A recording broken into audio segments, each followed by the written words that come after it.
something's happened to you. You don't know what, but you wake up and find yourself in a pitch black darkness. You're in a box. A coffin-sized box. And the lid won't budge. Something is holding it down. I am in here! You've been buried alive. How will you survive? How will you get out? This is your body on being buried alive. Being buried alive today is unlikely, but it does happen. Though it was far more common in the past when medicine was not as advanced and diseases were easily misdiagnosed. I'm not dead! He says he's not dead. Yes, he is. I'm not. Coffin makers designed innovations like an emergency bell to alert the living. But do accidental burials still happen? What's happening? And what could happen to your body if you were 6 feet under? You're gonna die now. Dead or alive? You might wonder how it's possible for someone alive to be mistaken for dead. Alive! But it can happen. Often, a comatose person will breathe slower and have an irregular heart rate. In 1996, a 59-year-old woman was presumed dead and taken away in a hearse. Thankfully, a policeman saw her foot move and took her to intensive care. She had diabetes and had lost consciousness due to severe hypoglycemia. I'm not dead. Situations like this might be rare, but they were common a few hundred years ago. So much so that they spurred a widespread fear of being buried alive, called taphophobia. Taphophobia was at its peak in the 1800s and led to the establishment of the London Association for the Prevention of Premature Burial. I will bury you. The writer, Hans Christian Andersen, carried a card with him that read, "I am not really dead." He insisted that his arteries be slashed before burial to ensure that he was deceased.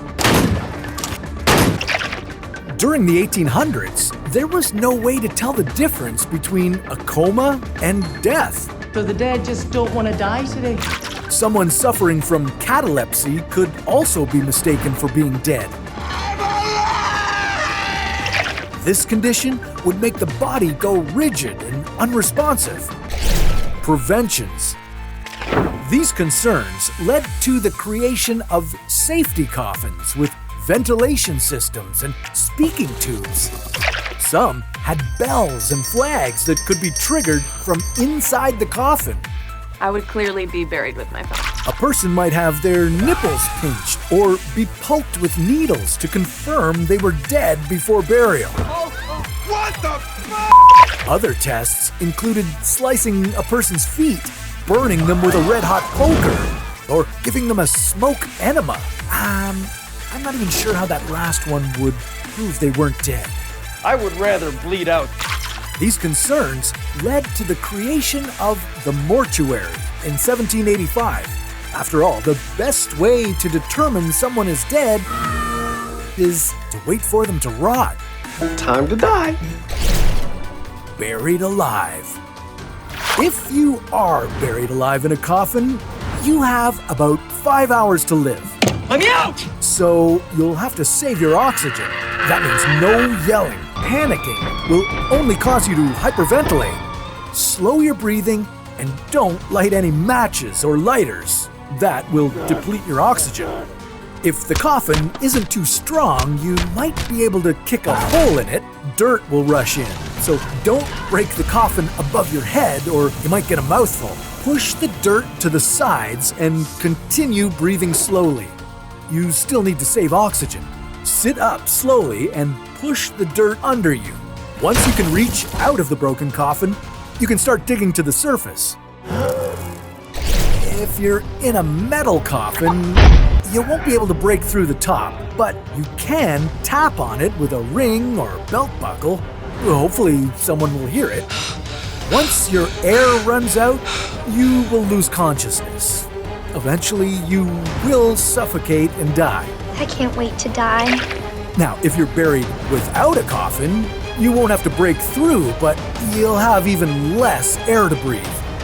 You'll also have to deal with the weight of the dirt above you. Hopefully, you've crawled up onto the surface and can breathe again. Well, that was a fun night.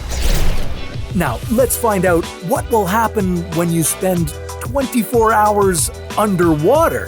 Fantasize about drowning you. Yeah, we'll explore that on another episode of Your Body On.